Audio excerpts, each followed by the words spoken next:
네, 계속해서 태풍 카눈의 특징과 위력, 이 태풍의 피해를 막기 위해 주의해야 할 사항들 전문가 두 분 모시고 함께 이야기 나눠보겠습니다. 맹소영 웨더 커뮤니케이션스 대표 함은구 한국열린사이버대 소방방재학과 교수님 나오셨습니다. 두 분 어서 오십시오.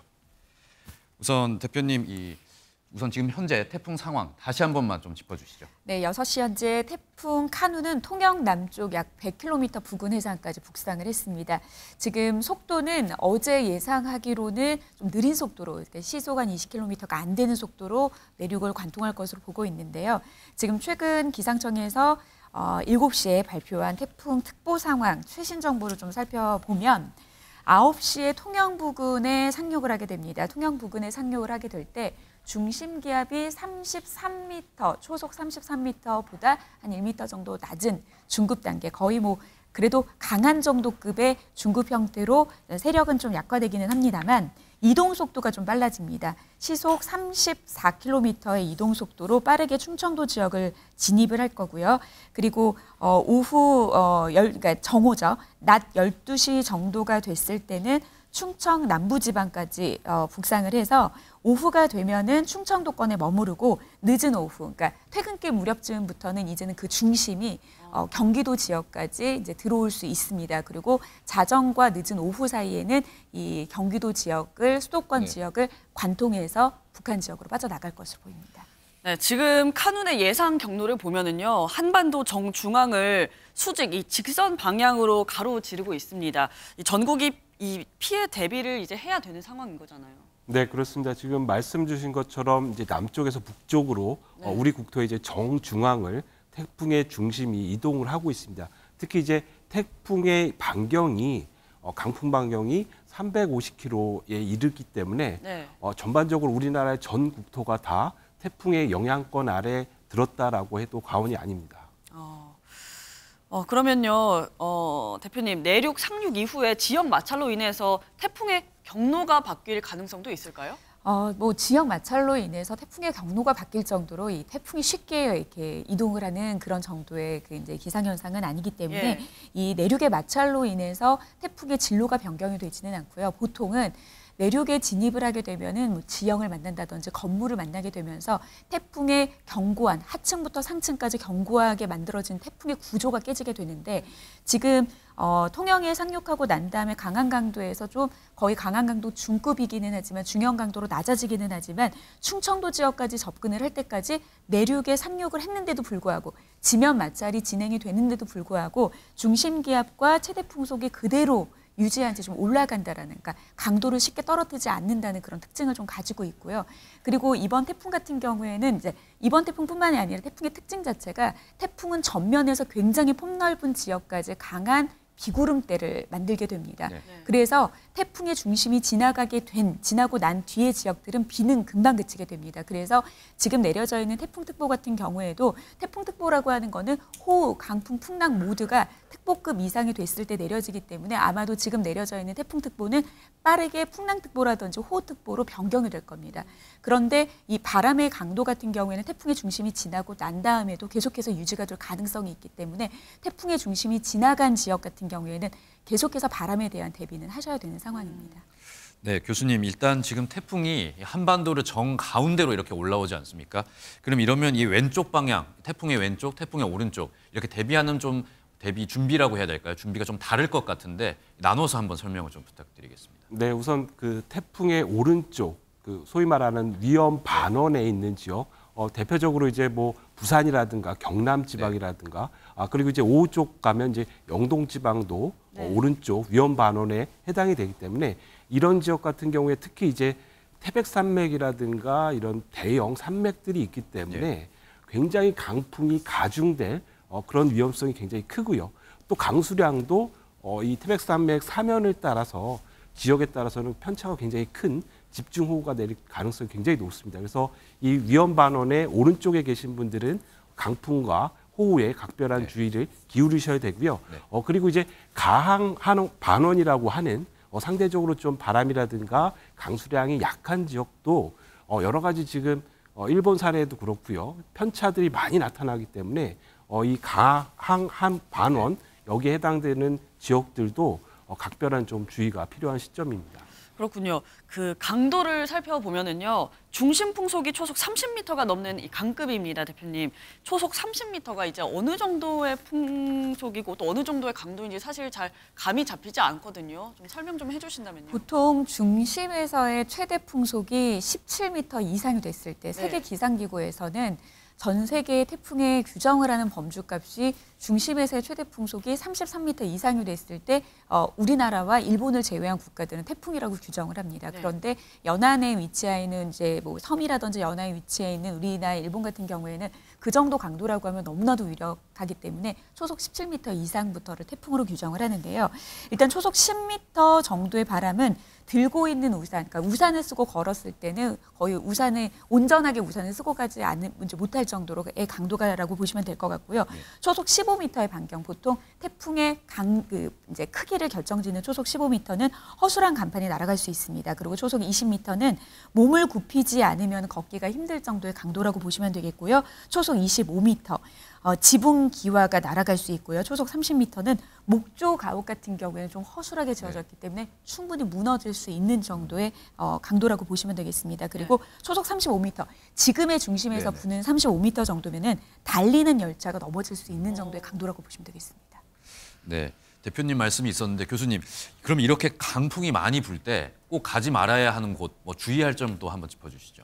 네, 우선 강풍이 많이 부는 이런 상황에서는 이제 공사장 같은 곳, 특히 이제 네네. 공사장 같은 경우에 여러 가지 가설 시설물들이 비대해서 낙하될 수 있는 확률이 굉장히 크거든요. 예. 그래서 이제 공사장 지역은 절대 접근해서는 안 되겠고요. 또 한 가지는 이제 그 여러 가지 가로수들이 많이 있는 이런 도로변이라든가 천변이라든가 이런 곳도 접근을 하게 되면 실제로 이제 나무가 부러지거나 뽑히면서 여러 가지 물건에 의해서 다칠 수 있기 때문에 이런 것도 좀 주의하셔야 되고요. 또 한 가지는 이제 도심지 같은 경우에 이제 빌딩풍에 의해서 예. 강풍 강도가 가중될 수 있습니다. 그래서 이렇게 이제 도심지 안에 빌딩풍이 증가할 수 있는 이런 지역은 가급적 통행을 좀 삼가해 주시는 것이 좋겠습니다. 네, 이번 태풍 정말 강하고 느리게 다가오고 있습니다. 시속 12km에서 15km 정도라고 하는데 대표님, 이게 사람이 조깅하는 정도의 그런 속도라고 하거든요. 일반적인 태풍에 비하면 이게 얼마나 느린 건가요?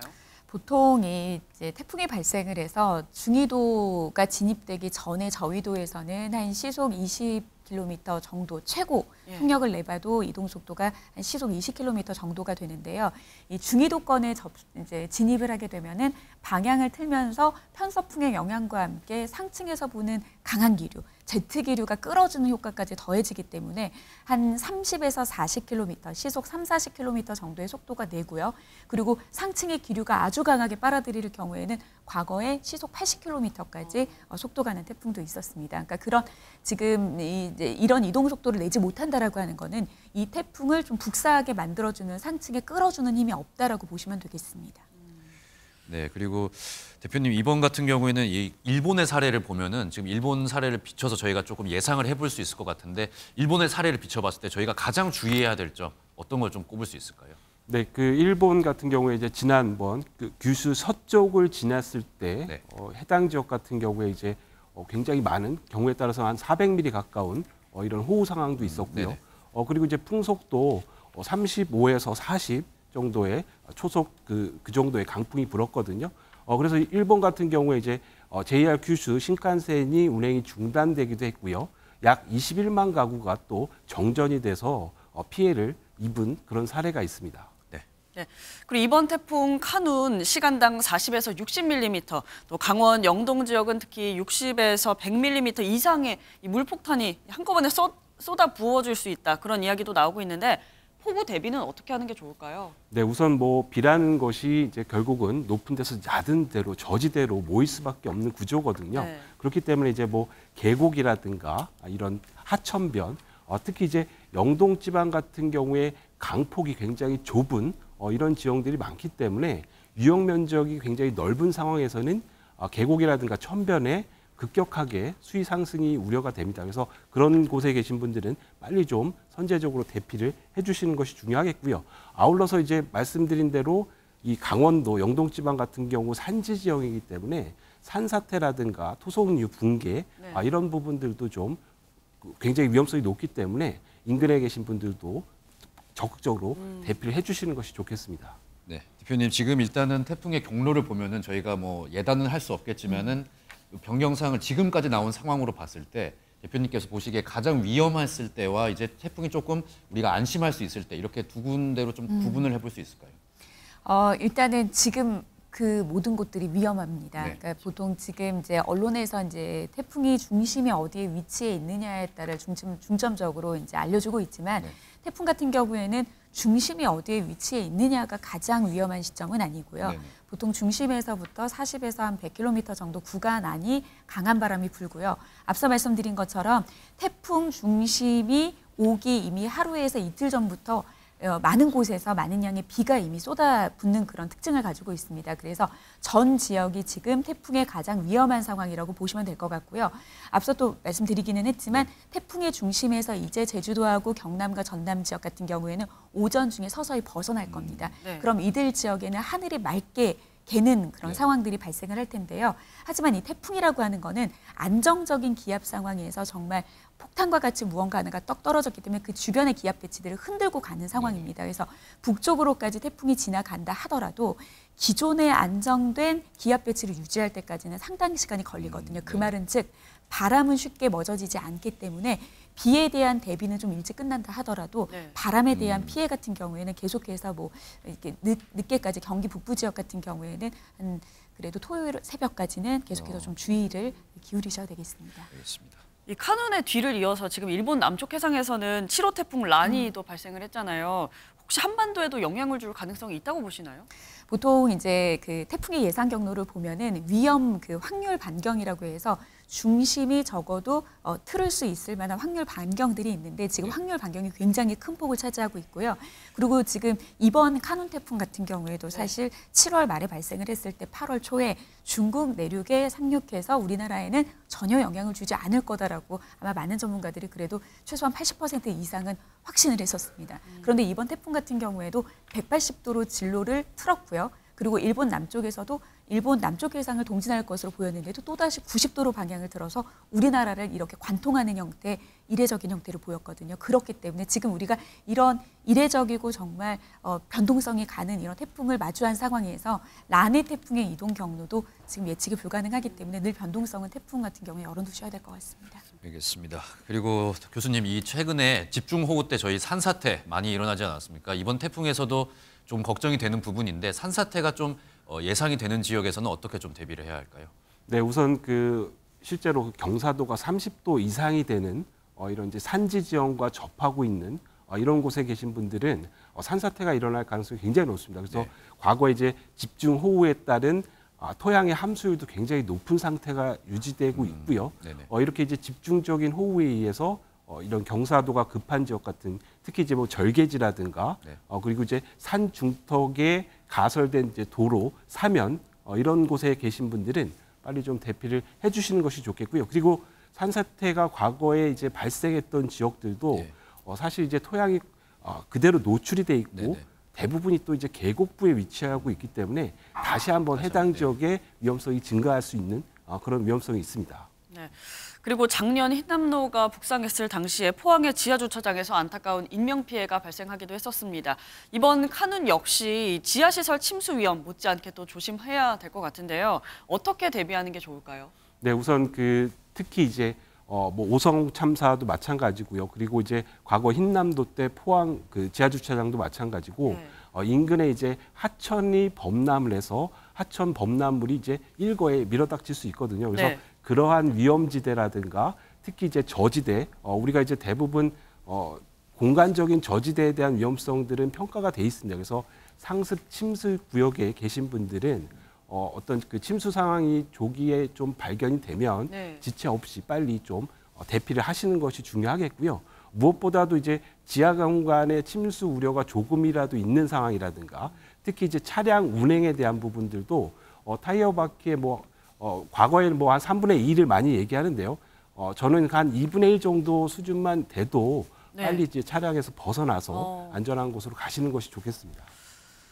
네. 그리고 또 지금 피서지에 계신 분들도 있을 것 같습니다. 태풍 예보에 좀 주의를 많이 기울이셔야 될 것 같은데 피서지에서 조심해야 될 게 있을까요, 대표님? 일단은 지금 그 어떤 상황, 전 지역이 지금 중앙을 관통하기 때문에 전 네. 지역이 지금 많은 양의 비와 강풍에 대해서 자유롭지 못합니다. 그래서 계속해서 발표하는 그런 기상 상황들을 좀 꼼꼼하게 점검을 하셔야 될 것 같고요. 그리고 앞서 말씀드린 것처럼 좀 꼭 피해야 될 곳들, 해안가 주변이라든지 침수 가능성이나 하천 부근이나 이런 데 절대 접근하시면 안 되겠고요. 그리고 좀 이 태풍 같은 경우에는 좀 위험한 게 네. 비구름이 만들어졌다가 또다시 좀 약간 소강 상태에 접어드는 이런 상황들이 반복되기 때문에 많은 분들이 좀 하늘이 어느 정도 맑아지고 바람이 잔잔해졌을 때 태풍이 물러갔다라고 방심하기가 굉장히 쉽습니다. 네네. 분명하게 말씀드리지만 오늘 밤 자정까지 수도권 지역을 모두 통과해서 빠져나가고 난 뒤에까지도 바람은 강하게 남아 있을 수 네. 있으니까요. 오늘 하루 동안 그리고 내일 오전까지 중부지방 같은 경우에는 비가 그치더라도 바람에 대한 대비 그리고 한번 태풍이 훑고 지나가면은 주변 지역이 보였을 때는 안정적이어 보이더라도 굉장히 위험한 상황에 노출된 곳들이 굉장히 많기 때문에 주 후반까지도 위험한 곳들은 좀 접근하지 않는 게 중요하겠습니다. 네, 알겠습니다. 그리고 저 하천 주변 지역도 저희가 또 꼭 한번 살펴봐야 될 것 같습니다. 저희 장면과 같은 경우에는 지하, 반지하 침수 사고도 있고 그렇지 않습니까? 하천 인근의 피해 막기 위해서는 좀 어떤 주의 기울여야 할까요? 특히 이제 하천변 같은 경우에 이제 기본적인 이제 제방 붕괴에 대한 우려가 있습니다. 그래서 뭐 자연 제방 같은 경우에는 뭐 좀 우려가 좀 덜하지만 네.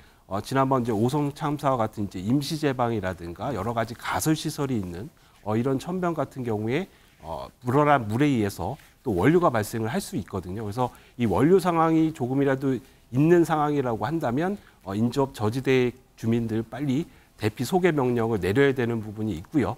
또 한 가지는 이제 임시 제방에 대한 부분들을 예컨대 이제 톰백이라고 하는 네. 이런 이제 가설 자재를 이용해서 좀 더 좀 견고하게 미리미리 좀 구축을 하는 것이 중요하겠습니다. 네, 지금까지 전문가 두 분 모시고 저희가 이야기 나눠봤습니다. 오늘 말씀 감사히 잘 들었습니다.